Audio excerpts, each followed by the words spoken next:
পুরুষ মানুষের যত রাগ তার বউয়ের প্রতি, নিজের মা বোনদের উপর নয়, কারণ তারা নিজের লোক, আর বউ তো পরের বাড়ির মেয়ে। অতিরিক্ত ভালোবাসা কিছু না, সব মন ভোলানো গল্প। মায়া ত্যাগ করতে শেখো, দেখবে কষ্ট কমে যাবে, কারণ মায়া জিনিসটা নেশার চাইতেও খারাপ। মধ্যবিত্ত সংসারে ৬টি টিপস মানলেই সংসার খরচ থেকে বাঁচাতে পারবেন হাজার হাজার টাকা। গ্রামের এক গৃহবধূ হয়ে ডিম বিক্রি করে সংসার পরিচালনা করে, সেই বিষয় নিয়ে আজকে কিছু আলোচনা করব। তো নতুন দিনে নতুন আরেকটি ভ্লগ ভিডিও নিয়ে হাজির আমি আপনাদের মাঝে সাভানা, ভারতের ছোট্ট একটা গ্রাম শীতলকুচি জেলা থেকে বলছি। তো welcome back to my channel. আসসালামু আলাইকুম। তোমরা সবাই কেমন আছো? আমি আশা করি তোমরা সকলেই ভালো আছো। আলহামদুলিল্লাহ আমিও ভালো আছি, আর আমার পরিবার পরিজনদের নিয়ে আলহামদুলিল্লাহ আমি ভালোই আছি। আর আমার প্রাণপ্রিয় কলিজা আপু ভাইয়েরা তোমরা সবাই কেমন আছো? আমি আশা করি তোমরা সকলেই ভালো আছো। তো বরাবরের মতো না ব্লগটা আমি শুরুই করে দিলাম। এখানে সকালের ব্লগ, রাতের ব্লগ, দুপুরের ব্লগ, যে কোনো ব্লগে আমি শেয়ার করার চেষ্টা করি তোমাদের সামনে কিছু না কিছু। যেহেতু আমার ডেইলি লাইফস্টাইল ব্লগ, সেই জন্য কিছু না কিছু ব্লগ শেয়ার করি। আর প্রত্যেকদিন বিকাল 4টায় আমার ব্লগ আসে। তো আমার ব্লগের কোনো না কোনো অংশে তোমাদের ভালো লাগলে সাবস্ক্রাইব করে পাশে থাকতে পারেন ভালোবাসার হাত বাড়িয়ে। মধ্যবিত্ত সংসারে 6টি টিপস মানলেই সংসার খরচ থেকে বাঁচাতে পারবেন হাজার হাজার টাকা।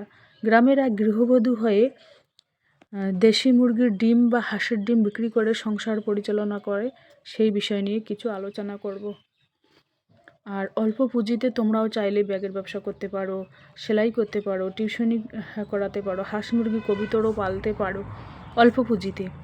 যেহেতু আমি মধ্যবিত্ত গ্রামের মধ্যবিত্ত পরিবার থেকে, তো 6টি টিপস কি, 6টি টিপস যদি মানো তাহলে সংসার খরচ থেকে বাঁচাতে পারবেন হাজার হাজার টাকা।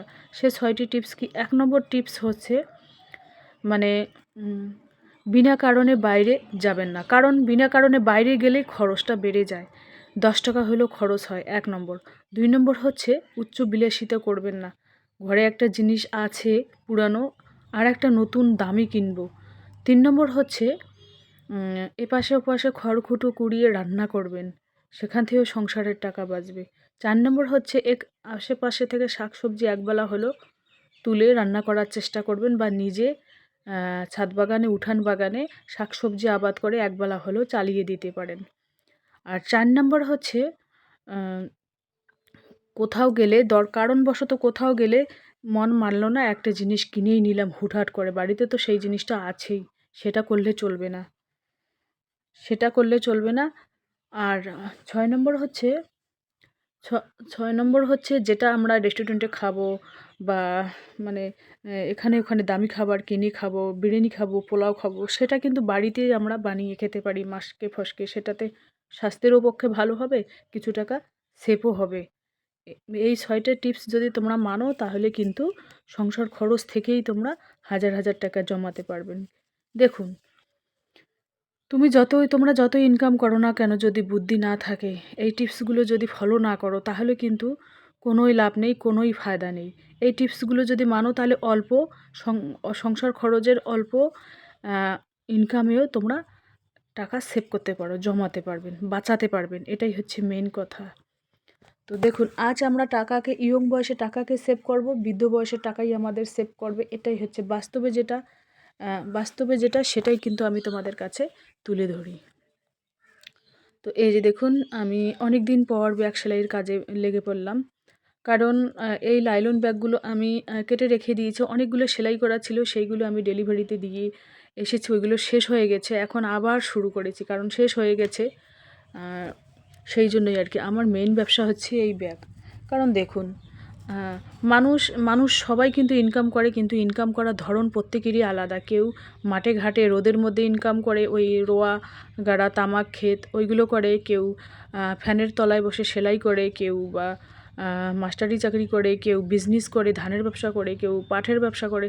মানে এক এক ধরনের ধরন আলাদা। কেউ ঠিকাদারি করে, কেউ বাইরে গিয়ে ইনকাম করে। মানে কি বলবো, ইনকাম কিন্তু সবাই করে, কিন্তু ইনকাম করার ধরন আলাদা। সেখান থেকে কিন্তু সেই ইনকামের টাকা আমাদের কিছু অল্প অল্প করে সঞ্চয় করে রাখতে হবে।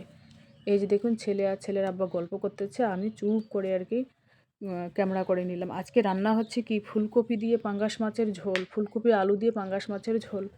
হাজব্যান্ড এসেছে বাসায়, তো সেই জন্য আর কি ফুলকপি আলু দিয়ে মাছের ঝোল। আমরা তো মাছ বেশি খাই না, কারণ বাজারে মাছগুলো হচ্ছে বরফ দেওয়া, লোকাল মাছই আমরা বেশিরভাগ খাই। তো লোকাল মাছ তো আমাদের বাজারের পাশে পাওয়াই যায় না, আর সেই জন্য আর কি বেশিরভাগ আমি একবেলা আধবেলা মায়ের বাসার থেকে শাকসবজি মা দিয়ে পাঠায়, সেইটা রান্না করি। আর সকালবেলা হলে যদি শাকের ঝোল করি আর একটা আলু ভর্তা বানিয়ে নেই, তো সকালবেলা জম্পেশ খাওয়া হয়। ছেলে কিন্তু শাকের ঝোল বা শাক খায় না। আর এটা হচ্ছে সন্ধ্যার টাইম, আমার ভাইয়ের মেয়ে আর আমার মেয়ে বিরিয়ানি খাচ্ছে। ওরা মানে চিকেন বিরিয়ানি খাচ্ছে, মানে এখানে হাফ প্লেট দুজনের টাকা দিয়ে নিয়ে এসেছে। কেউ 25 টাকা, কেউ 20 টাকা, কেউ 30 টাকা হাফ প্লেট কিনে নিয়ে এসে, এটা টিফিন, এটাই ঠিক আছে। কারণ ওই যে চাউমিন, তোমার বড়া, এগ রোল, মানে মোমো টোমো বাজারের ওইগুলো জিনিস খাওয়ার থেকে এই বিরিয়ানি খাওয়াটাই ঠিক আছে, একটু পেটের মধ্যে দম থাকবে, এটাই হচ্ছে বেস্ট। তো এটা হচ্ছে বিকাল টাইম। তো আমি এসেছি একেবারে মুরগির ফার্মে। তো এই মুরগির ফার্মে এসেছি, কিছুটা ব্লগ তো তোমাদের কাছে শেয়ার করতেই হবে, তাই না? তো এই কাকিমাটার অনেক ছাগল, এই যে দেখুন ছাগলের বাচ্চাগুলো কত সুন্দর। আর এখানে নাকি বড় ধানের বেচন রোপণ করেছে ওইগুলো। আর মানে সম্পূর্ণ গ্রাম্য পরিবেশের ব্লগ। এই যে দেখুন বেগুন ক্ষেত, এই যে কাকিমাটা। আর এগুলো হচ্ছে মুরগিদের গোবর, এগুলো বিক্রি করে ওরা বস্তা ধরা। মুরগিদের গোবরও বিক্রি হয়, ডিমও বিক্রি হয়, মুরগিও বিক্রি হয়, মোড়কও বিক্রি হয়, মুরগির সব ধরনের জিনিসই বিক্রি হয় কিন্তু। তো মুরগির রুমটা সাফ করেছে, পরিষ্কার করেছে, ক্লিন করেছে, বেশ সুন্দর লাগতেছে আর কি। এনারা ডিমের মুরগি বিক্রি করবে, আমি কিন্তু ডিমের মুরগি কিনবো। টাকা পয়সা হাতে নেই, তো কিছু কিছু করে জমাচ্ছি। তো আমার প্লাস্টিকের ভাড়ে কিছু আছে, 10-15 হাজার হবে ওখানে প্লাস্টিকের ভাড়ে। আর এই পাশে কমসে কম যদি 100 পিস আমি ডিমের মুরগি লাগাই, তাহলে 40,000 টাকা আমাকে লাগে। 40,000 টাকা এই মুহূর্তে আমার হাতে নেই, 20,000ও হাতে নেই আপাতত। তো মেয়েকে যে লোন নিয়ে দিয়েছি 1.5 লাখ টাকা, ওটা শোধের দিকে, এই বৈশাখ মাস শেষ হবে। তো সেখান থেকে আমি 50,000 টাকা লোন নেব, বেশি নেব না, কারণ বেশি নিলে তো বেশি শোধ করতে হবে। তখন 50,000 নিলে 4,000 টাকা দিলেই হবে লোন মাসে মাসে। তো সেই 50,000 টাকা তুলে আমি ডিমের মুরগি করব, কারণ ওদের ইনকাম ওরাই দেবে, তাই না? আর মুরগিদের ধান টান বাড়ির কিছু খাবার এগুলো খাওয়াবো, খুব কম, মানে 3 ভাগের 1 ভাগ খাওয়াবো, 2 ভাগে আমি ফিড খাওয়াবো। কারণ ফিড খাওয়ালে ডিমের প্রোডাক্টটা ভালো হয়, ডিমের মুরগিদের ডিমেরই ফিড খাওয়াতে হয়। তো দেখা গেল 3 ভাগের 2.5 ভাগে আমি ফিড খাওয়াইলাম। আর যেগুলো ছাড়া এঁটো ভাত ছেলেমেয়েরা ছাড়ে, সবজি টবজি মা দিয়ে পাঠায়, শাকসবজি ওইগুলো কিছুটা দিয়ে দেবো, তাহলেই হয়ে যাবে। তো এই যে দেখুন ফার্মের বাইরের পরিবেশটা কত সুন্দর, এই যে কত ডিম। এদের 400 পিস ডিম পাড়ে প্রত্যেক দিনে। এখানে মোরগ মুরগি আছে মনে হয় 500 550 এরকম হবে আর কি। তো এই যে দেখুন বাইরের পরিবেশ, সম্পূর্ণ গ্রাম্য পরিবেশ, জাস্ট অসাধারণ, কি বলবো আর। তো চলো আজকের ব্লগ এ পর্যন্তই। ততক্ষণ তোমরা সবাই সুস্থ থাকো, সাবধানে থাকো, টাটা, আল্লাহ হাফেজ। এনারা কাঠের খড়ি দিয়ে রান্না করে, মানে গ্যাস ভরিয়ে রাখে। যখন দেখা গেল যে কাকিমার শরীর খুব খারাপ লাগে, একটু ভালো লাগে না, তখন কিন্তু ওই গ্যাসের মধ্যেই রান্না করে।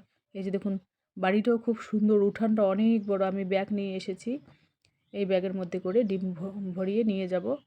তো এই যে দেখুন টাকা অল্প অল্প করে সঞ্চয় করবেন, দেখবেন অনেক সুখ শান্তি আসবে সংসারে।